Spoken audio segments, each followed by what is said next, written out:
Olá, meus amigos, irmãos e caros telespectadores. É bom estar mais uma vez com vocês e eu vos cumprimento com a graça e a paz de nosso Deus Pai, de nosso Senhor e Salvador Jesus Cristo. Hoje vamos fazer mais um estudo da Palavra de Deus e o tema de hoje é a obediência da fé. É um estudo composto por 26 perguntas e respostas. Ele é realmente um pouco maior do que os anteriores, mas é um estudo muito importante. E sem que nós nos demoremos nas preliminares, eu convido a você que se ajoelhe para nós orarmos ao nosso Deus.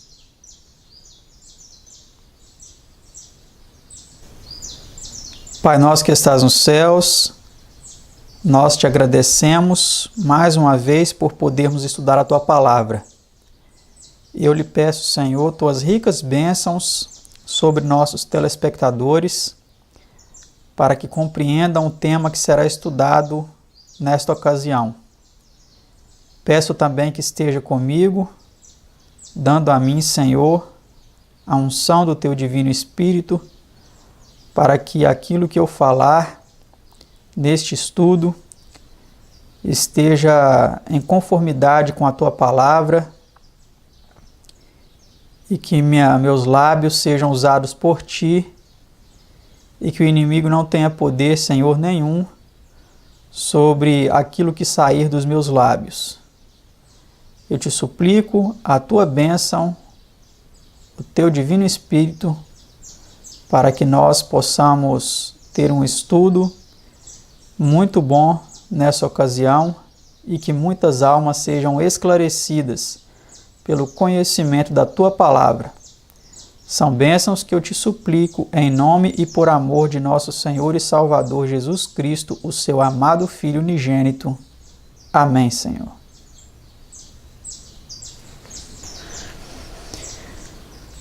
Como você viu, o título do nosso estudo é a obediência da fé e é o estudo de número 31. Vamos então para a primeira pergunta, que diz assim: que ordenou o Senhor a Abraão? Vamos ver o que o Senhor ordenou a Abraão. Ora, o Senhor disse a Abraão: sai-te da tua terra, da tua parentela e da casa de teu pai, para a terra que eu te mostrarei. Gênesis 12, versículo 1. Então nós vemos aí que até antes dele ter o seu nome mudado, de Abrão para Abraão, ele ainda se chamava Abrão, que significa pai exaltado, e depois passou a ser Abraão, pai de uma grande nação. Ele foi chamado para sair da sua terra, de Ur dos Caldeus, do meio ali de seus parentes idólatras, que cultuavam imagens, e ele foi chamado para sair dali, para ir para uma terra, um lugar que Deus lhe mostraria. Pergunta 2. Como atendeu Abraão a esta ordem? Assim partiu Abrão como o Senhor lhe tinha dito, e foi Ló com ele, e era Abrão da idade de 75 anos quando saiu de Harã. Gênesis 12, versículo 4. Então nós vemos aí que ele atendeu ao chamado de Deus. Essa foi a resposta, Pergunta 3. De que foi fruto a obediência de Abraão? Pela fé, Abraão, sendo chamado, obedeceu, indo para um lugar que havia de receber por herança, e saiu sem saber para onde ia. Hebreus 11, versículo 8. Então nós vemos aí que a obediência de Abraão ela foi fruto da fé. Pela fé ele obedeceu, saindo da sua terra sem saber para onde ia. Ele não sabia, Deus ainda não havia revelado, mas ele saiu pela fé, ele obedeceu e Deus o guiou. Pergunta 4. Que ordem deu o Senhor mais tarde a Abraão? E disse: toma agora o teu filho, o teu único filho Isaque, a quem amas, e vai-te à terra de Moriá, e oferece-o ali em holocausto, sobre uma das montanhas, que eu te direi. Gênesis 22, versículo 2. Nós vemos aí que agora essa prova de fé foi bem maior, né? Deus pediu que ele oferecesse o seu filho Isaque em sacrifício. Pergunta 5. Sobre que fundamento foram as anteriores promessas então renovadas a Abraão? E disse: por mim mesmo jurei, diz o Senhor, porquanto fizeste esta ação e não me negaste o teu filho, o teu único filho, que deveras te abençoarei e grandissimamente multiplicarei a tua descendência, como as estrelas dos céus e como a areia que está na praia do mar. E a tua descendência possuirá a porta dos seus inimigos, e em tua descendência serão benditas todas as nações da terra, porquanto obedeceste à minha voz. Gênesis 22, 16 a 18. Então nós vemos aí que as promessas de bênçãos que Deus havia feito lá no início a Abraão, para que ele saísse de sua terra, de sua parentela e fosse para um lugar que Deus ia lhe mostrar, que ele ia abençoá-lo grandissimamente, essas promessas foram renovadas quando ele obedeceu outro pedido de Deus, que foi o de entregar seu filho. Pela história nós conhecemos que seu filho foi poupado, né? Deus não permitiu que ele levasse a termo essa prova, mas o fato é que ele obedeceu, ele estava prestes a descer o cutelo sobre o seu filho para o sacrificar, e Deus impediu que isso acontecesse, mas viu ali a sua obediência total, a sua obediência inquestionável à ordem de Deus. E ele renovou então, Deus renovou então as suas promessas de abençoá-lo grandissimamente, né? Pergunta 6. Que habilitou Abraão a resistir à prova? Pela fé obedeceu Abraão, ofereceu Abraão a Isaque, quando foi provado. Sim, aquele que receber as promessas ofereceu o seu unigênito. Hebreus 11, verso 17. Pergunta 7. De que eram uma prova as obras de Abraão? Porventura o nosso pai Abraão não foi justificado pelas obras, quando ofereceu sobre o altar o seu filho Isaque? Tiago 2, 21. Então as obras de Abraão eram uma prova da sua fé, para provar que ele tinha fé em Deus e nas promessas de Deus, ele obedeceu o que Deus lhe pediu. Pergunta 8. Que foi revelado estar perfeito por meio de suas obras? Bem vês que a fé cooperou com as suas obras e que pelas obras a fé foi aperfeiçoada. Tiago 2, 22. Então o fato da fé ter sido aperfeiçoada não foi possível se ele não tivesse obedecido. A fé se tornou perfeita, aperfeiçoada, através de sua obediência. Como está em Tiago 2, 22. Pergunta 9. Em que declaração da Escritura estava a obediência de Abraão realmente compreendida? E cumpriu-se a Escritura que diz: e creu Abraão em Deus, e foi-lhe isso imputado como justiça, e foi chamado o amigo de Deus. Tiago 2, versículo 23. Então ele creu em Deus, né? E pelo fato de ter crido em Deus, ele recebeu a justiça imputada de Deus e foi chamado o amigo de Deus. Pergunta 10. Que espécie de fé é válida para com Deus? Porque em Jesus Cristo nem a circuncisão nem a incircuncisão tem valor algum, mas sim a fé que opera pelo amor. Gálatas 5, versículo 6. Então, meus amados, a fé teórica, dizer que tem fé, e não demonstrar isso através de obras, não mostra que nós temos fé. A fé, ela opera pelo amor a Deus, ao próximo. Ela é uma fé atuante, não apenas teórica. Essa nota em nosso estudo diz o seguinte: a fé que justifica é a fé ativa. Aqueles que dizem e não fazem não são homens de fé. A obediência que é agradável a Deus é o fruto daquela fé que se apega à palavra de Deus e submete-se à operação do seu poder com a plena certeza de que o que ele promete também é capaz de cumprir. É esta a fé que é imputada como justiça. Vê Romanos 4, 21 e 22. Então, amados, ficou aí claro para nós, né? Fé sem obediência é apenas conversa fiada, tá? Não é nenhuma fé. Você demonstrar fé em Deus é você obedecer o que Ele pede. Pergunta 11. Para que fim é manifesto o ministério do Evangelho? Mas que se manifestou agora o mistério e se notificou pelas Escrituras dos profetas, segundo o mandamento do Deus eterno, a todas as nações, para a obediência da fé. Romanos 16, 26. Então aí nós vemos a obediência da fé, né? A fé é realmente obediente. Pergunta 12. Para que fim é recebida a graça de Cristo? Vamos ver para que é recebida a graça de Cristo. Pelo qual recebemos a graça e o apostolado para a obediência da fé entre todas as gentes pelo seu nome. Romanos 1, verso 5. Então, amados, de uma vez que nós recebemos a graça de Cristo e reconhecemos a importância disso e o significado disso, da graça, nós vamos obedecer pela fé. Não vamos viver uma vida regalada, uma vida longe dos princípios, uma vida irresponsável, uma vida sem responsabilidade, sem obediência cristã. Não. Mas nós vamos receber a graça para a obediência da fé, como diz o apóstolo Paulo em Romanos 1:5. Vamos seguir adiante em nosso estudo.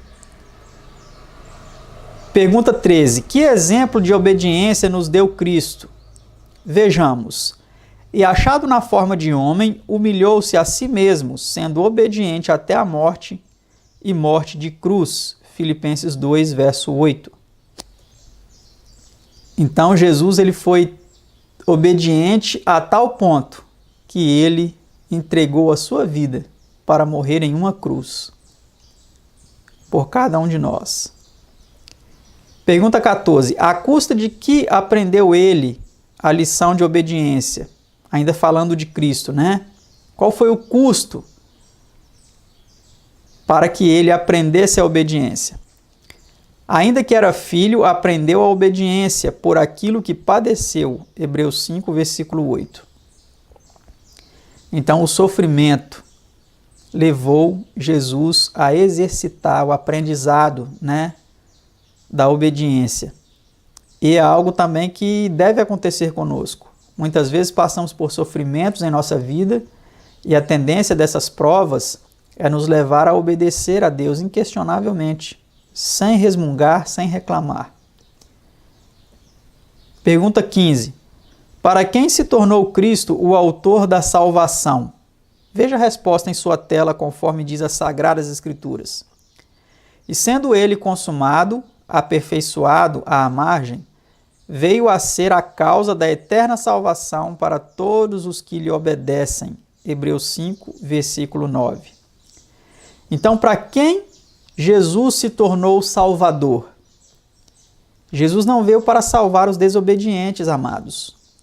Como nós vemos nesse texto de Hebreus 5, 9, ele veio a ser causa de eterna salvação a todos os que lhe obedecem.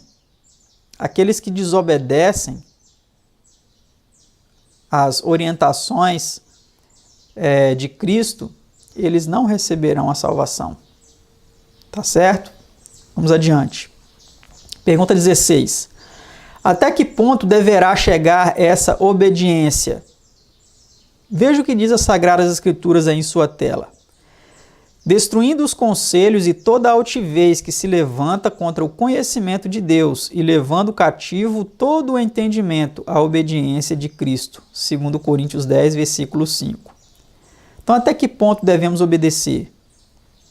Todo o nosso entendimento deve ser levado cativo à obediência de Cristo. Não podemos ter reservas. Eu vou obedecer isso, mas isso daqui não dá para eu obedecer. Não podemos agir dessa forma. Segundo a palavra de Deus, temos que levar todo o nosso entendimento, né, como cativo à obediência de Cristo. Pergunta 17. Que efeito teve sobre os ouvintes a pregação dos apóstolos? E crescia a palavra de Deus, e em Jerusalém se multiplicava muito o número dos discípulos, e grande parte dos sacerdotes obedecia à fé. Atos 6, versículo 7.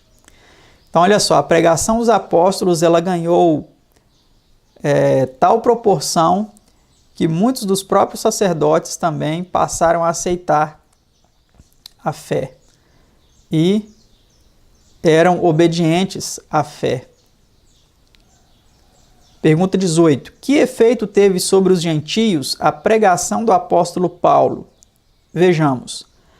Porque não ousaria dizer coisa alguma de Cristo por mim não tenha feito, que Cristo por mim não tenha feito, para a obediência dos gentios, por palavra e por obras. Romanos 15, versículo 18. Então nós vemos aí que os gentios também passaram a obedecer, né? Pergunta 19. Como considera Deus a obediência? Vejamos o que diz na palavra dele. Porém Samuel disse: tem porventura o Senhor tanto prazer em holocaustos e sacrifícios, como em que se obedeça a palavra do Senhor? Eis que o obedecer é melhor do que o sacrificar, e o atender melhor é do que a gordura de carneiros. 1 Samuel 15, versículo 22. Então vemos aí que o que agrada a Deus é a obediência, e não sacrifícios, e não a penitência, e não obras meramente e aparentemente obras exteriores, mas aquelas obras que são fruto da obediência, que são fruto da fé, e não obras mecânicas, obras rotineiras, obras de penitência, né? Não é isso que Deus quer. Vamos adiante, pergunta 20. Com que pecados são classificados a rebelião e a porfia? Porque a rebelião é como o pecado de feitiçaria, e o porfiar é como iniquidade e idolatria. Porquanto tu rejeitaste a palavra do Senhor, ele também te rejeitou a ti, para que não sejas rei. 1 Samuel 15, 22. Foi ali o que Deus disse, através do profeta Samuel, a Saul. Por quê? Saul, ele desobedeceu a ordem de Deus. E o pecado dele foi considerado como pecado de feitiçaria. A rebelião é considerada como pecado de feitiçaria.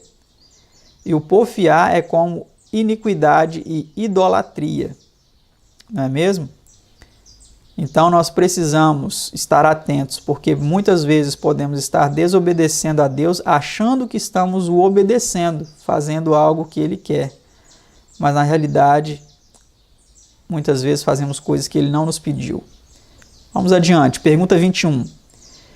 Que voz no espírito de Saul teve mais peso do que o mandamento de Deus?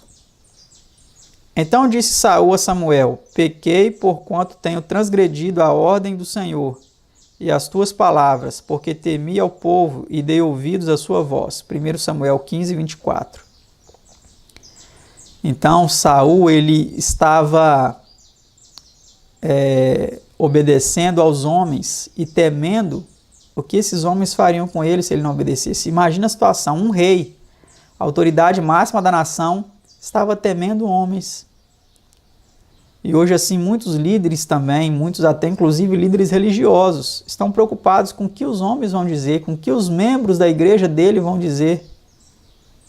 E muitas vezes eles assim se tornam homens frouxos, que deixam as pessoas à vontade, que não condenam o pecado, não o pecador, mas o pecado, e chamam os pecadores ao arrependimento. Então é necessário nós sabermos que essas coisas não agradam a Deus, né? Pergunta 22. Que acusação apresentou Jesus contra os fariseus? E dizia-lhes: bem invalidais o mandamento de Deus para guardardes a vossa tradição. São Marcos 7, versículo 9. A tradição humana é simplesmente a voz do homem, conservada na igreja. Seguir as tradições dos homens em vez de obedecer ao mandamento de Deus é repetir o pecado de Saul. Então talvez eu estou falando para alguém, uma pessoa, um líder religioso. Eu não sei quem é você que está assistindo esse vídeo aí do outro lado da tela. Eu não conheço sua vida, não conheço sua rotina, não conheço sua personalidade, mas Deus conhece. Por meio de seu divino Espírito, Ele agora sonda o seu coração e sabe se você está seguindo uma tradição. Uma tradição que veio de muito tempo, de muitos anos, e ela foi passada de geração em geração aí na sua igreja, na sua religião, na sua denominação.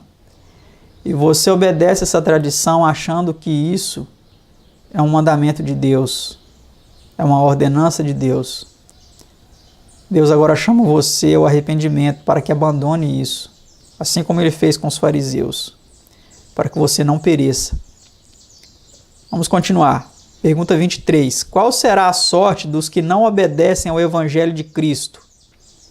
E a vós que sois atribulados, descanso conosco, quando se manifestar o Senhor Jesus desde o céu, com os anjos do seu poder, com labareda de fogo, tomando vingança dos que não conhecem a Deus e dos que não obedecem ao Evangelho de nosso Senhor Jesus Cristo. 2 Tessalonicenses 1, 7 e 8.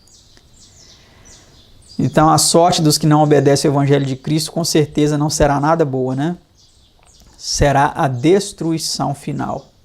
A destruição final. Nós somos salvos pela fé, mas nós seremos julgados pelas obras que demonstraram o nível da nossa fé, que demonstraram se realmente fomos obedientes ou se fomos rebeldes às ordens de Deus. Pergunta 24. Que condição é atingida pela obediência à verdade? Veja a resposta em sua tela.